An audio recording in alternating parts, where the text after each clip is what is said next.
Mm-hmm. All right. Perfect. Happy Friday, Amy. Okay. We are live on Hi. YouTube. Oh my gosh, Shane.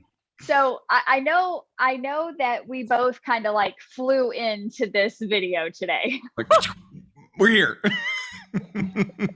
Yeah, it's like, yeah, we're here. We are fully present for you. We are fully prepared. Um, and we're really excited to jump Mm-hmm. into today because we've been talking about on the Don't Be Fooled podcast that there are really only four things that matter in the day-to-day activities of an owner or even a leader of a company. That there's only four. Just And four. these four are driven by two principles. Now, principles, and I'm gonna get kind of weird here. Principles are the things that set the North Star of the company. Mm-hmm. So if the principles are not settled in the mind of the leader, in the mind of the owner, the day-to-day activities will get scattered and sketchy. Wouldn't you agree, Shane? Yeah, I think it becomes a whirlwind. Like it's just, Mm-hmm. and I don't know if you've seen pictures. Well, you grew up in the West. You probably have Yeah. experienced this before. I've never experienced anything like being in Oklahoma City in the midst of a sandstorm. Like you talk Yes. about, that's what it feels like when you when you aren't living and operating off a principle. It's just everything is swirling around you. You literally can't see beyond Yeah. what's right in front of you in the moment, right? Yeah. Yeah, And there and is then a you can't grow real, in that. Yeah. yes, and it's been 22 years for me, and it's been a little bit longer for you. Just a little, just a Just little. a little. We won't talk about that. That we have been either leading companies or leading our own businesses. So Mm-hmm. we have really between us uh, decades, Mm-hmm. over 6 decades of Mm-hmm. experience of leading other people in the corporate environment. Yeah. Whether we are the owner, visionary, founder, or we are picking up the baton from previous visionaries and leaders before us. Mm-hmm. Mm-hmm. And in my experience, what I found was in the chain of really in the relay race of leadership, that baton passing experience I had was someone in the chain wasn't quite sure how to describe this baton to the next leader. So Yes. then that leader spent some time tripping over, over the lanes and over the other runners to figure out how are we going to get the job done? How are we going to raise profits, decrease waste, and really serve the people internally, our internal client and our external client really well? Yep. And the thing that this comes down to, so for me, there's been 7 big companies, over 100 small businesses, and 2 national nonprofits. And this is what I have seen, Shane, is that the good leaders, like the great leaders, you've read that book, Good to Great, like Mm-hmm. these guys, if you study their patterns, what you're going to find is they focused on 2 things: always acquiring new clients and then helping that client get what they want. So that meant that drove who they hired and where they put them on the bus. It Mm-hmm. drove how they spent the money, when they spent the money, what they spent the money on. Mm-hmm. It was the deciding factor of, do we create this product or do we take the product that's doing really well and put all of our risk on that, Mm-hmm. right? And Yep. I know for you, your experience was similar but different, right? It was. Yeah. So that book, Good to Great. The one thing that stood out to me that we violated principally, that he points out, Jim Collins, who's the author, that he points out, is the hedgehog concept. So it is focusing on what is the one thing that your organization does exceptionally well. And then you drive that one thing, and what happens is the flywheel effect, right? You start to achieve more with less expense, more revenue. That's right. more revenue, more profit. But we violated that. Like we thought because we were good at one thing, we could be good at multiple things. And that was the path to growing profitability, right? So expansion in our mind was lateral. It's like, okay, we do this one thing really good. What's a spinoff of that? And then we just kept spinning off. And we ended up with 11 different spinoffs of products and attached services. And what we did was we drove the organization. We didn't drive it into the ground, but we started seeing losses 7%, 5% year over year in a multi-million-dollar business. That's big numbers when you decline for 8 straight years. 8 straight years. Wow. So yeah, so I had the rocket ship ride up, and I also had the slow death down in seeing what violating principle can do, right? When we lived in the principle, we succeeded. When we violated the principle, we failed. No amount of human effort or ingenuity will overcome principle, ever, ever, ever. Ever, ever.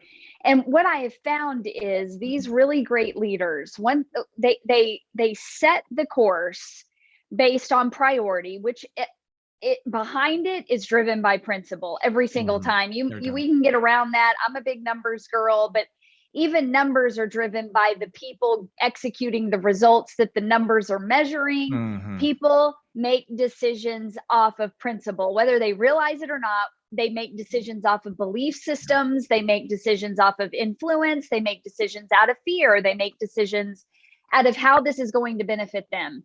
And at the end of the day, when you set the priority on these two things, always acquiring the most ideal client and helping that person get what they want, then your internal client, your staff, your team, whoever you're outsourcing to, even if you are a solopreneur, this helps you stay the course. It helps you alleviate the stress of, I'm missing out on something. There's something else I'm not getting here. Right. And so you spend less, you learn more, and then the results happen quicker. It's a process you can't deny, especially if you're in it. And so what we've been talking about on the Don't Be Fooled podcast for many weeks is, what are the 4 things I do every day? I get this question all the time. Like, I don't know what to do every day. Even I remember running a company that had a $75 million reoccurring revenue every year. And when I walked in there was so many moving parts. If I had not had these 4 things to focus on every day, it would not matter. And those 4 things are the same things I work on now in my company that is small. It's smaller than $75 million in revenue. And it's the same exact result. I have peace of mind. I have confidence. I know why I'm making the decisions. I know why I'm taking the risk. I know what the risk is going to cost. I know what the outcome is going to be. And so when we talk about what are these 4 things that we're doing every day, they're driven by these 2 priorities, and priorities are driven by principle. So I want to kind of reverse engineer from the 3rd most important thing that really successful owners and leaders are doing every day. And that is, they're paying attention to new client acquisition. Now, the reality is for a lot of leaders, especially an agile leader, they are a part of that process at some point.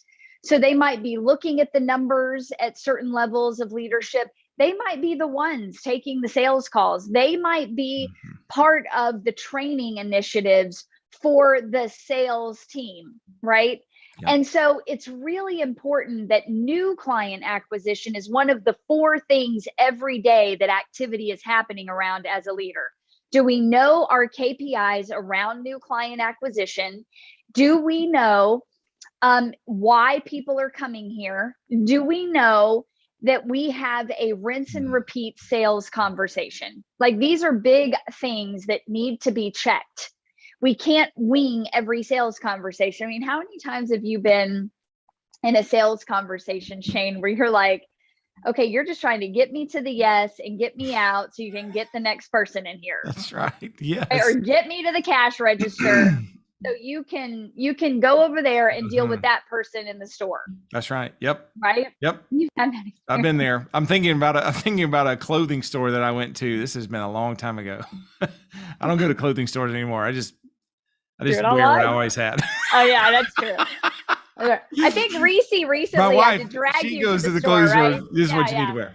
But I went into this clothing store, and I was much younger, and I didn't have a lot of money, and so you could tell when I went into this environment, I was low on the totem pole as far as potential revenue for this sales guy. And there were people that were in there milling around, and it was almost like there was this obligatory come over and like, I'm going to have this brief conversation so I can dismiss this guy to be able. And so I've felt that before. Like, okay, there's not a standard. They're not treating everyone the same. And I'm not saying, this is it wasn't a personal thing, in his mind, that salesperson's mind, it was like, this is not worth my time and investment. Right. And so he was making a decision. And that's a product of the wing it, right? When it's not defined and repeatable, rinse and repeat process, no matter who is coming in. Now, we talk about how to get the right people coming in and some other places where you can go back and watch our channel and look at our podcast, but that rinse and repeat it causes people to wing it, Yeah. That's right. And so having a conversation that is rinse and repeat, but is not canned and inauthentic is very important. Those two. Yeah. We're not talking about these archaic sales scripts, which I believe in having some flow to your conversation so that you, for two reasons. Number one, you can stay focused on the other person and not be thinking about what you're going to say next. You can authentically listen to them, whether you're selling them a pair of jeans or a house, it doesn't matter. If you are always thinking about what you need to say next to debunk whatever it is they're doing, a lot of times, what are my mind just went blank. When we are trying to overcome objections, a lot of the reason that there is an objection because you dropped the ball back at one point in the conversation and the client caught it. Now, look, there is a thing in us when we know someone is being fake and when we know that they're being authentic, when we know they're present and when we know that their brain is somewhere else, right? Yep. And so is your consumer. And our consumers are more savvy now, thanks to the Google knowledge algorithm, than they have ever been, right? And to the point sometimes of believing that they know more about what's going on than we do, right? Yep. So it requires an attending to this person all the time, listening. And the only way to do that is to have a confidence of, I know what's coming next. I've got some directions to go with this conversation. I don't have to think about what I'm going to say next. I can be present with them. Now, one thing that I found very valuable, and I've given it to you, and I know you've had great success, is question-based selling. I mean, it was a game changer for me. It took me from being preachy and buy my stuff, lack of confidence, desperation, hope and pray, please come through, blah, blah, blah, to, okay, I can focus on you. And it doesn't matter what your decision is. I have served you in such a way, this is coming back around to me somewhere else. I don't have to worry about it, right? Do you feel that this conversation, this question-based kind of selling gives you a greater sense of confidence when you go to sales calls? It does. Because what it does is it puts the right person at the center of the conversation, which is the prospect. Like that's who's at the center of this conversation. They're the one who has the problem they're trying to overcome. They're the one who's looking for a better outcome. Like they're the ones who's going to benefit if they choose to walk with me and I choose to walk with them in solving that. So it puts the right person in. When the right person is at the center of the conversation, you as the salesperson can relax now with question-based selling because you can genuinely be curious. Yes. Like that's the shift. That was the shift for me. It's like, I don't have to be so dialed up and, got to present in the right way and got to make it the right thing and got to do that. Like, I don't have to do that anymore. With question-based selling, I can genuinely be curious. And when I'm genuinely curious, I communicate and connect with someone at a totally different level. Right? They see I'm for them. All that fake stuff just kind of fades in the background because I'm just present. I'm with them and I'm genuinely curious about what's happening in their world. Well, and I think somewhere along the line, and I'm a big studier, especially of history, right? I want to know some of these people that came before us. And it's interesting because there is a book that you and I have studied together for a couple of years, The Law of Success, right? Napoleon Hill. Yeah. I know a lot of people talk about his Think and Grow Rich. To be honest with you, like that really did not speak to me. But this book, which is really his course. Yes. So you want to talk about courses? This is actually his course. It's just not online. That's right. That's right. Just hold up that book one more time. I just wanted you to demonstrate the thickness of that thing. Like, it is a large book. It's a large book. Yes, it is. Yeah. Yes, it is. Napoleon Hill knew courses were cool before courses were cool. That's right. But he also was a bit of a double talker. Yes. And to illustrate my point, one of his case studies is Andrew Carnegie. Now, Andrew Carnegie was a devout Christian and made no apologies for it, was very clear that the way he built his business was off of the example that he saw between the relationship of Jesus to the 12 disciples and the 12 disciples to each other. And he called it a mastermind. So what he said was that, look, we have to all be like each other in some way. So that, and I don't mean like copycats. I mean, we've got to be standing on the same principles. We have to be wanting the same outcomes. We have to be driven by similar convictions. And we have to say, do or die, this is the way. And we will punch it out in the boardroom, but we will walk out and we will all take personal responsibility for one outcome, right? Boy, and the reality is he talks a lot about how Napoleon Hill documents that Andrew Carnegie spoke about imagination and these kind of things. And I see a lot of warped conversations around imagination and this idea of projecting what we want when we walk into a sales conversation through our imagination. Does that make sense? It does. It's almost magic is exactly where Hill tends to like, and it's not magic, it's principle. That's the difference between, if you were to have a conversation with Carnegie and compare it to the conversation with Hill, that's where the separation would be. Carnegie is going to lean more on principle. Hill is going to lean towards more mystical. Maybe that's a better way to say it. Mystical. Yeah, it's definitely more mystical and less principle. That's right. That a lot of explicit teachers are teaching, especially on the internet and on social media. But Carnegie and Hill were talking about imagination from the principle of, when you sit down with someone, they have to be at the center of what you have already imagined in your mind before you walked in. So if I walk into a conversation, I think, man, I'm going in for this $300,000 contract. If it's all about me and my imagination, guess what? If I get it, it's going to be a hard day. If I don't get it, then how do I describe the law of attraction?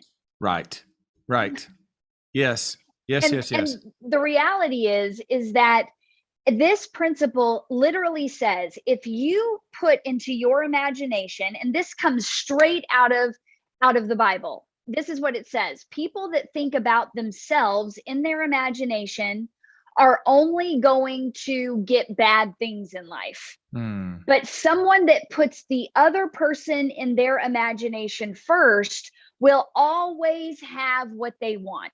Yes. Always. They will always have what they want. And so, and it actually outlines in scripture, there will be wealth instead of poverty. There will be peace instead of confusion. There will be clarity instead of scattered, confusion, sandstorm, ideas and outcomes. So the reality is if we want to sell well, if we want to be able to sell our stuff and get people to say yes to us, we cannot imagine in our mind a $20 million company. We have to imagine in our mind everyone that's going to come in that needs us, that we can help. Yes. And then how do we help them? Right? Because listen to me, people are selfish and they want to know that you're thinking about them first before you're thinking about yourself, because we also can pick up on lack of confidence. So if we're actually selling something to someone and we're not really quite sure if it's going to get them what they want, right? So if we're not really quite sure that these jeans are going to make your legs look skinnier, or that this service is going to help you make more money, right? or that your nonprofit is going to attract more donors than ever before. If we are not confident of that, then that is going to show whether we've imagined $20 million or not. That's right. So the reality is this starts with a rinse and repeat question-based selling conversation that achieves two things. It always allows the leadership and the teams to be learning from the people you want more of, whether they say yes or no. So the answers they're bringing in from this question-based selling conversation gives us much more information about who they are, what they want, why they buy things, why they don't buy things. And that's a very powerful position. I mean, you cannot exchange the opportunity to learn for $1. It is not worth it. Well, that's good. And Shane, you and I even had this conversation with a small group of owners that you coach and I consult with. And we just had this conversation this week that, look, the more you say no and slow down, the faster you go. And you've experienced that yourself, even in recent weeks, right? That's right. Yeah, absolutely. We were just talking recently about, an opportunity I said no to. And the reason that I could confidently say no was because I was very clear that was not a problem I was equipped to be able to solve. Like it did not fit with my imagination that I had crafted of the person that I'm looking to solve, the problems that they have and the outcomes thereafter. It did not fit with what I had imagined in my mind. It was easy to say no. So when there's a deeper, here's what I've also found, when it's easy to say no, when there's a deeper yes burning within you. But if you don't have a conviction, a deeper yes, then you'll say yes to just about anything and trying to find it, right? So when I think about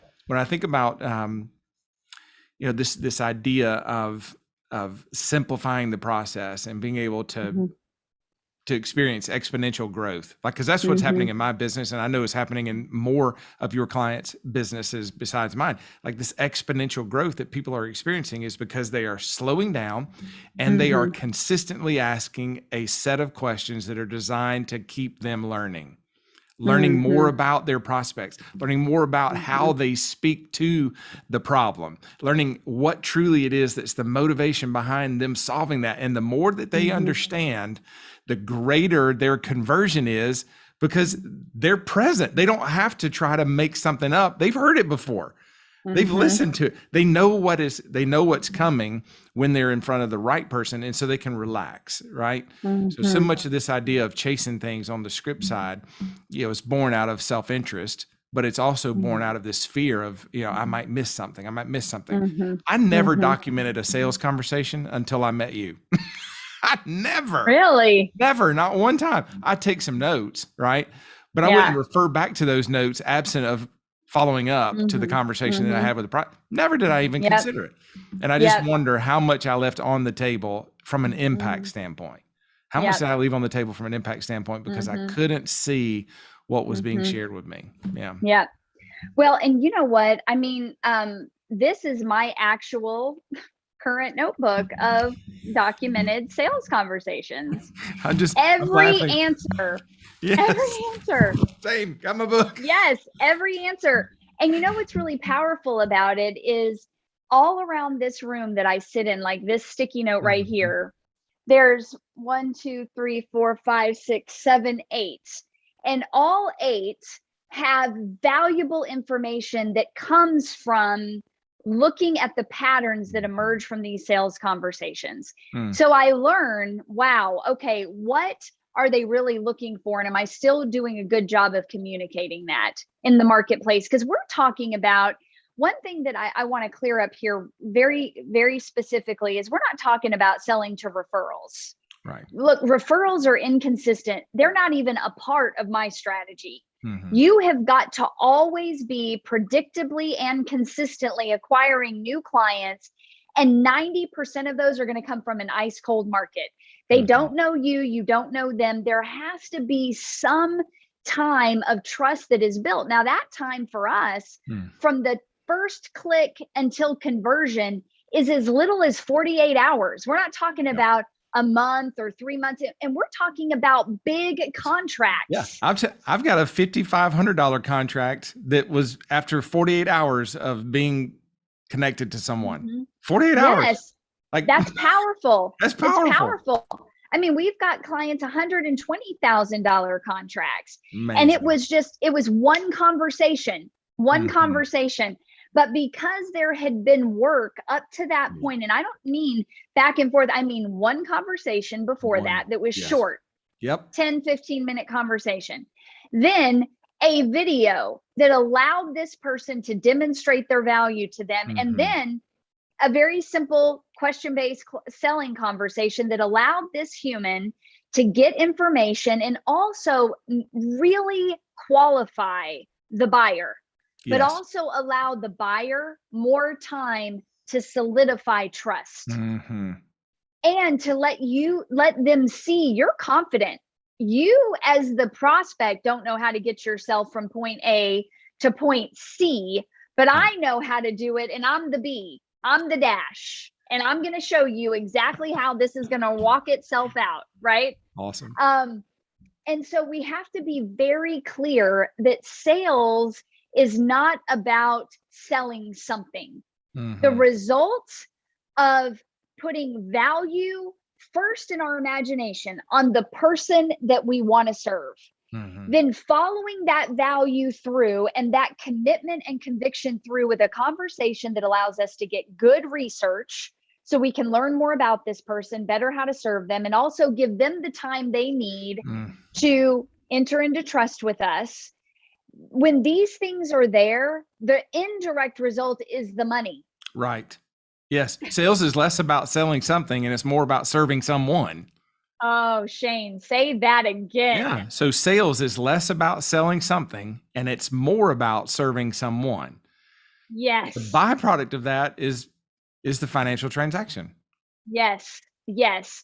And you know what? One thing, just as we wrap this up, the first two pieces, the first 2 points of the 4 most important things that we do every single day that we have seen the best leaders do and the best owners do is one, positioning, which is not advertising. That is an indirect result of good positioning, which is all research based. But what supports this research that's all interconnected is the sales conversation.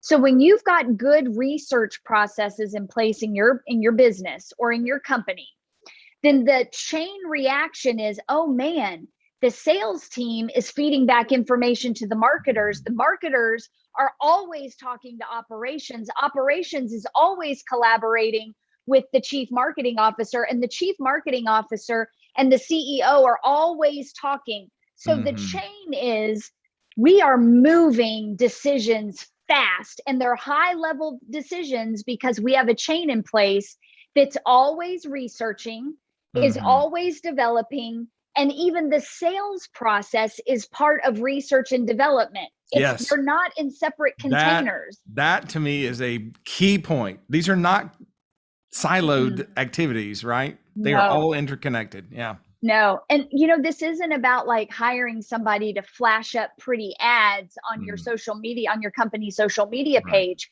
There is some value to branding, but I'm going to tell you right now, 85% of consumers would rather know that you have them top of mind with content that sounds like them than a pretty picture with a great ad with your product on it or your face talking about how awesome you are. I mean, it's just the truth. They want themselves to be at the center. People are selfish. Yes. So here's what I'm challenging you all to do is take yourself out of the selfish driver's seat and put yourself in the passenger selfish seat. Because when you put yourself here, what happens is this person will always drive you to your most desired destination. I mean, it just is. It is a natural byproduct, and you cannot argue with natural principles. That's right. You can, but they'll defeat you every time. Exactly. Yes. Yes. And don't be fooled by ideas and philosophies that have no history to them. Yeah. Yes. If you cannot put it down and say, this mystical idea 100% is the direct result of all of this success, it might have played a part, but I guarantee that even that part had a principle, a process, a measurement, and a system. Well said. Well said. And so, it really does start with these high level connection conversations, because we have seen that the more of those that we have, the less of them we have to have over time. Our conversions are higher and our ROI is out of this world. That's right. So we make a lot more money with a lot less investment, and everybody on the team, every brand ambassador is a salesman. Yes. Because they all believe in the North Star that's been set by the principles. And so I really hope that this video gives you some vision, really clarifies some questions you might have. And next week, we're going to pick up this conversation with some more practical steps of exactly what a rinse and repeat sales conversation looks like. Who owns it? How do you measure it? These are things that are very important to the process, but you have to understand that all of this first starts with who is in your imagination. If it's you, it's not sustainable, my friend. If it is the people out there that you know beyond a shadow of a doubt, you are called to serve. I don't care if you're selling peanuts or if you're selling penthouses, it doesn't matter. If they are the people in your mind's eye, send me more of these people that need what I have, that I can help, then you will always have what you want. That is a principle we cannot argue. Right on. Well said. All right. You guys have a wonderful week.